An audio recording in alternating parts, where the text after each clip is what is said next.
Online game और धर्मांतरण का खेल।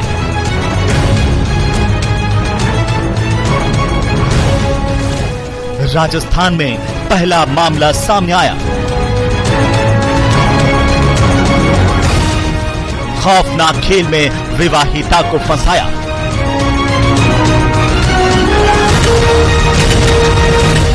बीजेपी ने उठाए सवाल। मोबाइल ऐपों के माध्यम से ऑनलाइन ट्रांजैक्शन भी होता है, ऑनलाइन लोनिंग भी होती है, ऑनलाइन गेमिंग भी होती है। और इन ऐपों के माध्यम से अब जिस तरीके के मामले सामने आ रहे हैं कि धर्म परिवर्तन की घटनाएं भी सामने आ रही है।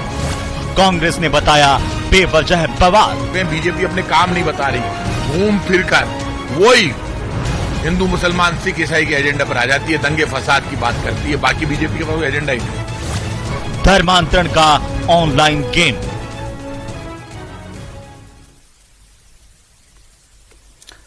नमस्कार, स्वागत है आप सभी का सैटरडे डिबेट में। मैं हूं आपके साथ हेमंत कुमार। राजस्थान में ऑनलाइन गेम के जरिए धर्मांतरण का एक खेल सामने आया है। यहां पर सीकर में एक युवक ने विवाहिता को निशाना बनाया और ब्रेन वॉश करके उसका धर्म परिवर्तन करवाने की कोशिश की और नाम तक बदलवा दिया। इतना ही नहीं, इस विवाहिता को नमाज पढ़ने की ऑनलाइन ट्रेनिंग तक भी दी गई।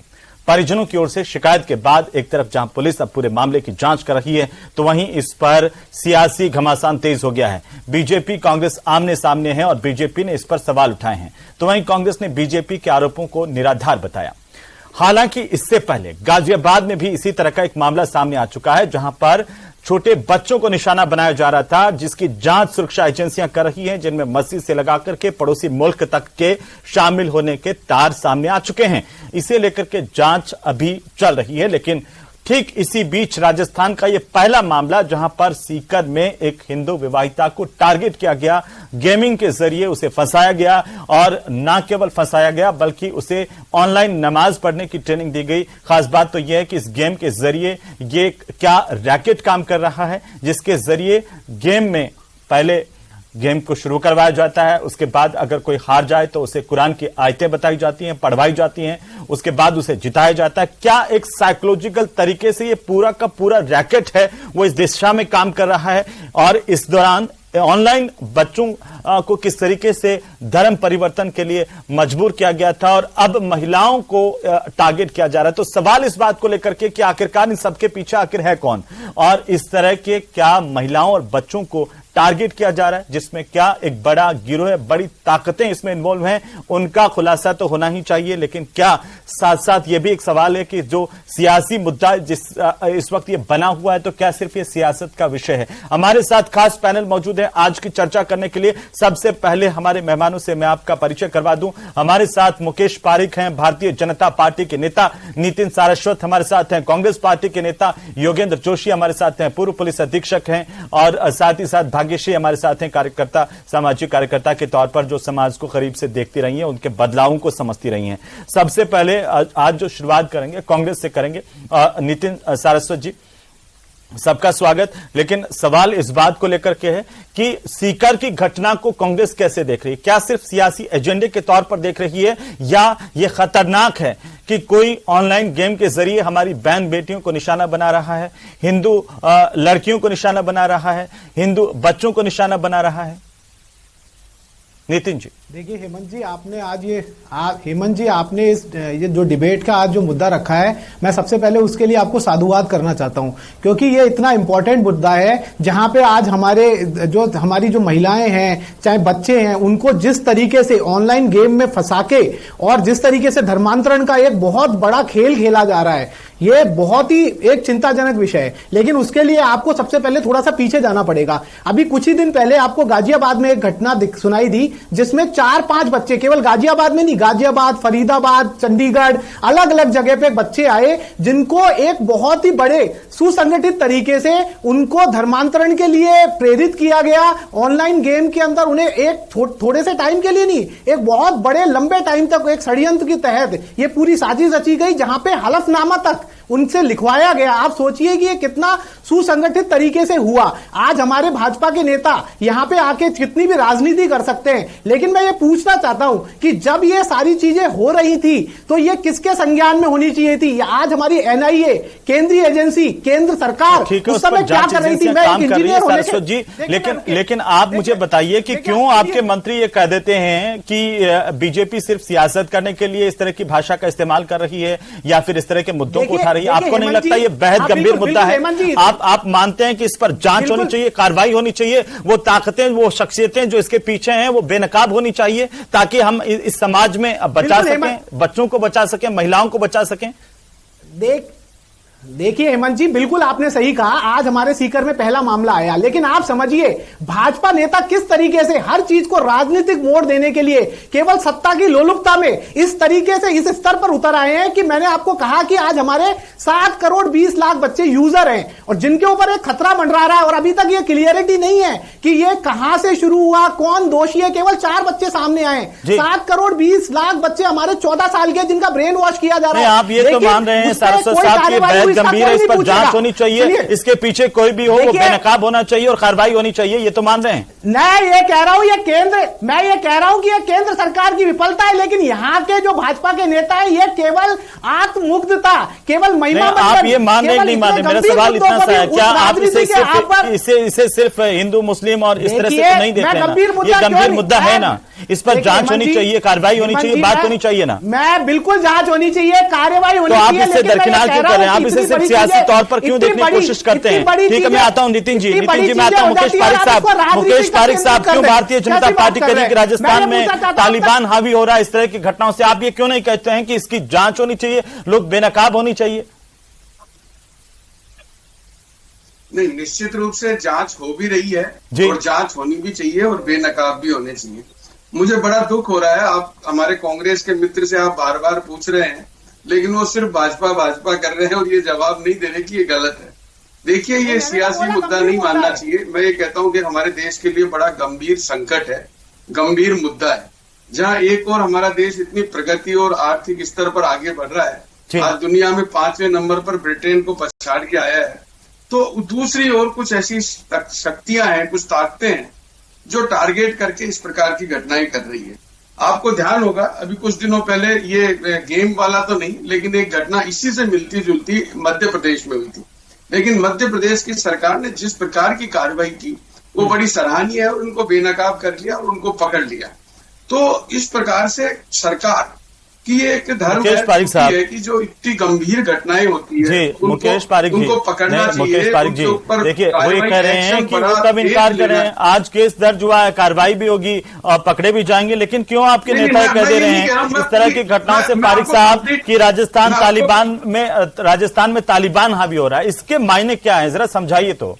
मैं बता रहा हूँ, आप मेरे को बोलने दें, मैं बता रहा हूँ। देखिए, राजस्थान को तालिबान में हमने इसलिए कहा कि हमारे पास उसके तथ्य हैं। उदयपुर की घटना आप नहीं भूले होंगे अभी तक, करौली के दंगे आप नहीं भूले होंगे, जयपुर में किस प्रकार से शास्त्री नगर में हुआ वो आप नहीं भूले होंगे। ऐसे बहुत सी, मुझे तो 2018 का भी याद है, उसमें नहीं जाना चाहता। करौली में 2018 में दंगे हुए थे, वो भी याद है, वो तथ्य हैं। और आप मुझे लगता है आपको भी वो याद होंगे। देखिए, कुछ लोग मारे भी गए थे। जो इस प्रकार के तथ्य होते हैं, उनका जो इस प्रकार के तालिबानी विचार के जो लोग होते हैं, लेकिन पारिक साहब ये इतना गंभीर है। देखिए, इससे पहले अगर ये जो शख्स आज राजस्थान में टारगेट कर रहा है हमारी महिलाओं को, वो बैठा कहां हुआ है? अलीगढ़ में बैठा हुआ है। तैयब नाम का शख्स है, अलीगढ़ में बैठा हुआ है। अलीगढ़ कहां है? तो इसका मतलब ये तो नहीं है कि वहां पर आपकी सरकार है तो वहां पर तो पूरा तालिबान बन गया, ऐसा तो नहीं है। अगर आप मुझे कंप्लीट नहीं करने देंगे तो मैं आपकी बात का जवाब कैसे? पारिक साहब, मैं पहले पूछ तो लूं ना, सुन तो लीजिए, आप सुन तो लीजिए। ये तो वो उसका साहस क्यों बढ़ा कि आप तक आपके करौली के दंगों का क्या हुआ? तो कई ऐसी घटनाएं हैं। मैं ये नहीं कह रहा हूं, मेरा कहना सिर्फ इतना सा है कि ये इसको सियासत नहीं, ये हमारे देश पर एक हमला है। इसको हर सरकार को गंभीरता से लेना चाहिए। इसमें कहीं एक पर आज केंद्र सरकार की जांच एजेंसियों ने अपना काम शुरू कर दिया है। मध्य प्रदेश की मैंने आपको घटना बताया, वहां पर जोरदार कार्रवाई हुई है। राजस्थान सरकार भी आगे आए और जो है गलत है उसको गलत पर इतनी तेजी से कार्रवाई करके बताए कि हाँ हमने कुछ कार्रवाई करके दी है। तो ये मैंने एक सामान्य सी आपको बात कही है कि ये घटनाएं हमारे देश को कमजोर करने वाली घटनाएं, देश में उन्माद फैलाने वाली घटनाएं। हाँ, लेकिन उनका साहस कहाँ होता है कि जहां उनको कमजोरी नजर आती है, जहां उनको जगह मिलती है। ये मेरा तो गाजियाबाद में ऐसा केस सामने आया तो वहां पर क्या उनका साहस हो गया था? वहां पर बच्चों को टारगेट किया जा रहा था। अलीगढ़ में बैठा हुआ कोई शख्स है, वो राजस्थान में कर रहा है, तो क्या उसका साहस वहां पर बढ़ गया और क्यों बढ़ गया है? इस पर हम सबको चिंता करने की जरूरत है, राजनीति से ऊपर उठ करके चिंता करने की जरूरत है। पारिक साहब, चलिए मैं आता हूं आपके पास में, योगेंद्र जोशी जी आता हूं। सर मैं आता हूं आपके पास। कार्रवाई शुरू हो गई है, ठीक है पारिक साहब, और उम्मीद की जानी चाहिए कि कार्रवाई अंजाम तक पहुंचे ताकि किसी की दोबारा से इस तरह से हिम्मत नहीं हो। ये हम सबको राजनीति से ऊपर उठ करके बात करनी चाहिए। योगेंद्र जोशी जी, दिखाना चाहिए कि हम कार्रवाई करेंगे। कैसे देख पा रहे हैं आप, एक पुलिस अधिकारी रहे हुए हैं, कैसे इस तरह की घटनाओं को देखते हैं? गाजियाबाद में ये सामने आया, उसके बाद लगातार अभी जांच चली रही है कि यहां पर सीकर से मामला सामने आ गया। बताइए क्या है, इनके पीछे कौन है और क्या एक साजिश के जरिए हमारी महिलाओं बच्चों को टारगेट किया जा रहा है? देखिए हेमंत जी, ये राजनीतिक दल आपस में एक दूसरे के ऊपर कितनी छींटाकसी कर लें, इन लोगों को दोनों को होश नहीं है, चाहे बीजेपी हो चाहे कांग्रेस हो, कि ये एक धर्मावलंबी जो कट्टरपंथ है, ये एक सोची साजिश रणनीति के तहत बच्चे हों, बुजुर्ग हों, महिलाएं हैं, उनके पीछे लगे हुए हैं। इसमें न तो बीजेपी सरकार का कोई लेना देना है, न कांग्रेस सरकार का है। इनको जहां भी मौका मिलता है ये उसको उपयोग में लेने का प्रयास करते हैं। आप देखिए, गेमिंग के माध्यम से जो छोटे बच्चे हैं, जो धर्म के बारे में जानते नहीं है कि हिंदू धर्म क्या है, मुस्लिम धर्म क्या है, उनको पता नहीं है इस बात का, और ये उस गेम के माध्यम से उनको अपनी ओर आकर्षित करते हैं। उनको पहले गेम खिलवाएंगे, फिर गेम को हरवाएंगे, हरवाने के बाद उनको बताएंगे कि भाई देखो ऐसा है, तुम्हारे में ये कमजोरी है, तुम इस गेम को ऐसे खेलो, उसके बाद तुम ये आयतें पढ़ो या तुम ये शब्दावली पढ़ो, उसके बाद तुम देखो कि तुम फिर गेम खेलना क्या होता है। फिर देखो उसको गेम जितवाते हैं। जितवाने के बाद जब वो देखता है कि वाकई में मैं गेम जीत गया, आपको ये और बताऊं हेमंत जी कि इसमें गेम में से बीच में हटने पर पेनल्टी और लगती है।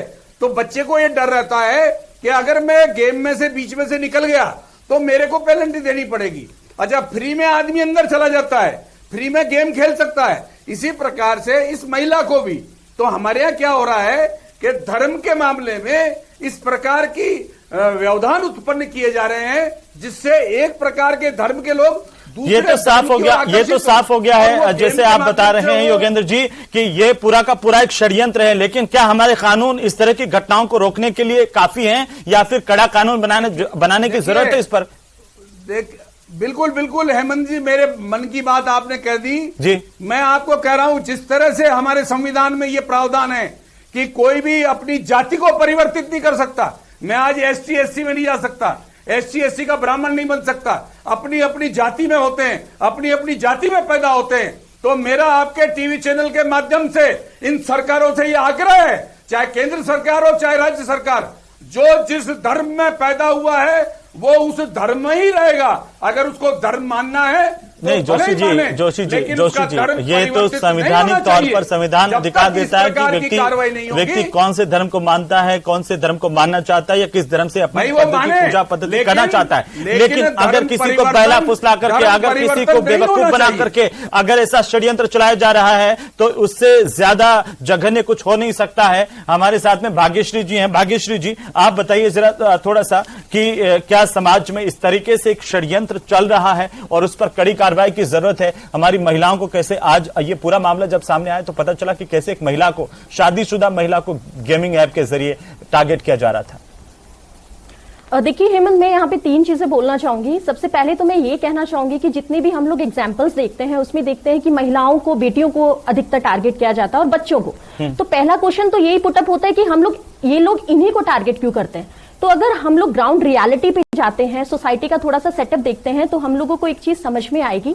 कि जो बेटियां हैं, जो महिलाएं हैं, उनको रेज कुछ इस तरीके से किया जाता है कि वो बहुत आइसोलेट रहती हैं या उनको सुना नहीं जाता या हमेशा से दबाया जाता है। तो कोई भी बाहरी पर्सन अपनापन दिखा के उनको आसानी से मोल्ड कर लेता है। पहला तो ये चीज है। दूसरी चीज मैं ये कहना चाहूंगी कि हमारा जो धर्म है, जो हिंदू धर्म है, वो इतना विशाल है, इतना विस्तृत है कि अदर धर्म भी वहां से इंस्पिरेशन लेते हैं, वहां से कहीं ना कहीं आइडियलाइज होते हैं, तो फिर कैसे कोई एक ऐप या कैसे कोई एक पर्सन दूसरे पर्सन को आसानी से इतना ब्रेन वॉश कर देता है। तो पहली बात तो यहाँ पे है कि ये जितनी भी ऐप्स हैं इनको रेगुलेट करने की जरूरत है, क्योंकि कोई भी ऐप है, चाहे वो गेमिंग ऐप है, वो एंटरटेनमेंट का साधन हो सकता है, लेकिन वो धर्म को ब्रेन वॉश करने का या धर्म को परिवर्तित करने का साधन नहीं हो सकता। प्रक्रिया अभी जैसे पारिक साहब बता रहे थे नागेश्वर जी की कुछ ऐप्स को सरकार ने आइडेंटिफाई किया, प्रक्रिया चल रही है कि उन पर लगाम लगाई जाए। लेकिन आप, मैं थोड़ा सा बिल्कुल संक्षेप में जानना चाहता हूं, सामाजिक तौर पर हमें किस तरीके से जागरूक होने की जरूरत है, अपने बच्चों को जागरूक करने की जरूरत है, ताकि इस तरह के जो कट्टरपंथी ताकतें हैं उनके झांसे में, उनके लालच में नहीं आए हमारे बच्चे महिलाएं। जी देखिए सर, इसके लिए मैं ये कहना चाहूंगी कि पेरेंट्स को बहुत ज्यादा विजिलेंट होने की जरूरत है। 21st सेंचुरी में हम लोग जी रहे हैं, टेक्नोलॉजी का युग है। बच्चे मैं उस टाइम से बिलोंग करती हूँ कि हम लोग जब सुबह उठते थे तो सोचते थे 8 बजे रामायण आएगी, महाभारत आएगी। आज के बच्चे जब सुबह उठते हैं तो उनके सिरहाने पे फोन रखा होता है। तो पेरेंट्स को सबसे पहले तो विजिलेंट होने की जरूरत है कि हमारे बच्चे किसके साथ में या कौन से एप्स यूज कर रहे हैं या क्या कर रहे हैं। दूसरा, हमारी बेटियों को अवेयर करने की बहुत जरूरत है। ठीक है, हमें अवेयरनेस की बहुत ज्यादा जरूरत है। एक संक्षेप में टिप्पणी चाहता हूं, पारिक साहब, क्या तेजी से इस पर कार्रवाई होनी चाहिए? आपको अपेक्षा है इस बात की कि सरकार कार्रवाई करेगी? निश्चित रूप से केंद्र सरकार ने ऐसी जो ऐप है उनकी जानकारी करना शुरू कर दिया और शीघ्र इस पर कार्रवाई हो जाएगी। मेरा राज्य सरकार से भी निवेदन है कि ऐसा कोई प्रसंज्ञान आता है तो उनको बिना किसी और अभी तक की जो जांच में हमने देखा कि पारिक साहब ये भी सामने आया कि इसके तार तो पड़ोसी मुल्क से जुड़े हुए हैं, वहां से कोई ग्रुप है जो इस तरह से पूरा का पूरा निश्चित रूप से जो हमारी कंट्री का जो डेवलपमेंट हो रहा है उससे भी कई लोगों को इस बात की तकलीफ और टारगेट धर्म को किया जा रहा है, जिससे कि ये कमजोर किया जा सके। ठीक है सारस्वत जी, आखिरी टिप्पणी चाहता हूं आपसे कि क्या हम ये मान के चलें कि सरकार कड़ी से कड़ी कार्रवाई इस पर करेगी? ना सिर्फ राजनीति की बात, देखिए राजनीति की बात नहीं है ये, हमारी अस्मिता का सवाल है, ये धार्मिक स्वतंत्रता का सवाल है। देखिए हेमंत जी, मैंने पहले ही बताया गंभीर विषय है और सरकार ने इसका संज्ञान लिया है, केस दर्ज हुआ है, जल्द से जल्द कार्रवाई होगी। लेकिन मैं लगातार आपसे इनसे भी पूछता रहा, हमारे बीजेपी के प्रवक्ता से, कि आपने तालिबान कह दिया पहले केस आते ही, जबकि वो कार्रवाई आपके द्वारा ही थी। आज ऐप पे केंद्र सरकार कभी भी नजर रख सकती है, वही उसी तरीके की ऐप से वो काम हो रहा है, उसी तरीके के गेमिंग से हो रहा है, लेकिन कोई कार्रवाई। ये भी उम्मीद करते हैं कि जल्द से जल्द इस तरह के ऐप पर भी प्रतिबंध होगा, ऐसे जो लोग हैं उनको ऐसी कड़ी सजा दी जाए ताकि वो सोचे भी ना किसी दूसरे धर्म की बेटियों को निशाना बनाने की, टारगेट करने की, बच्चों को टारगेट करने की। बहुत शुक्रिया आप सभी का इस चर्चा में शामिल होने के लिए, क्योंकि लगातार ये जब पहला मामला आया है इसके बाद से सवाल उठ रहे हैं कि आखिर कौन सी ऐसी ताकतें हैं जो बेनकाब होनी चाहिए, जो इस तरह के पीछे लगे हुए, कौन से ऐसे ग्रुप हैं। उम्मीद की जानी चाहिए कि सरकार कड़ी कार्रवाई करेगी और केंद्र सरकार की जांच भी लगातार जारी है। तो राजनीति से ऊपर उठ करके हमारी सरकारों को इस तरफ भी ध्यान देने की जरूरत है। नमस्कार।